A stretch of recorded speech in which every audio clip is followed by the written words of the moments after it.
quality assurance. No.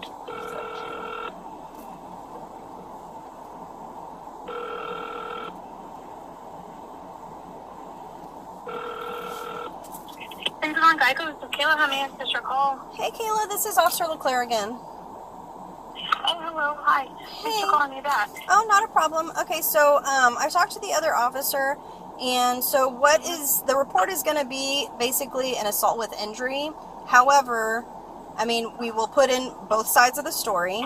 I mean, I do find it a little bit difficult to understand how his foot got there. I mean, even with watching the video, but I mean, we're still going to put both sides, and he does, want to pursue any charges and such, so I figured y'all probably knew that to begin with.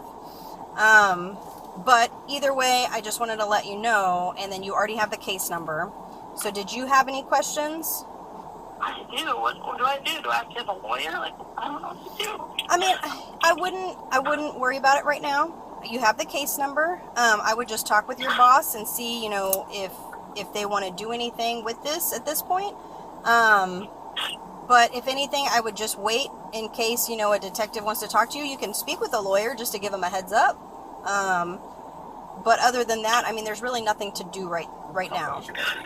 And your company should have like a legal department. So I would just speak with them. Does this mean I'm like getting charged? No, I mean that's not what that means right now at all. We're just documenting what people are saying happened during the incident, and that he feels like y'all did it intentionally. You're saying that you didn't. I mean, that's all there is to it right now. I would never do anything like that ever. It's very obvious from the security. It's obvious from the video that you didn't look intentional. So I mean that the report is going to reflect what we saw and what we've talking to both of y'all.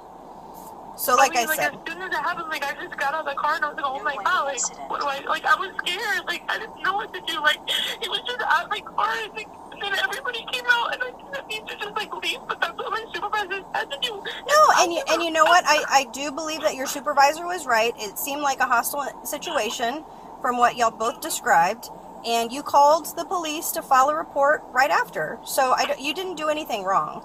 You wanted to make the situation safe before you reported it, and that's fine. So, like I said, I would not worry about it. I would just talk to your legal and give them the case number, and they can pull the report, okay?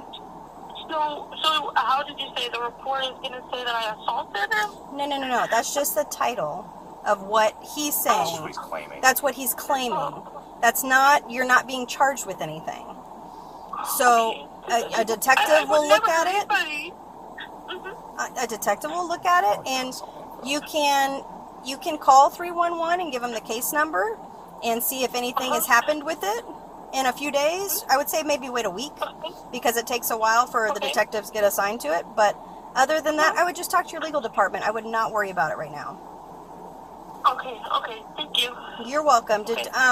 Your boss has the case number, and so if he has any other further questions, he can call 311 and give him that case number, but, like I said, it's probably going to be a week or so before anything even... Do you want a backup number for me? Because it's actually my work number. Oh, yeah, that'd be great. Okay, so I have my actual number is 512-585-3524. 585-3524? Yep, 512-585-3524, sorry. Perfect. Number. Okay, so okay. I have your cell and your work, and then I've got your boss's work number. So yeah, so I would not stress over this right now. Okay. Okay. Thank you. You're welcome. You have a good day. Thank you. Bye bye.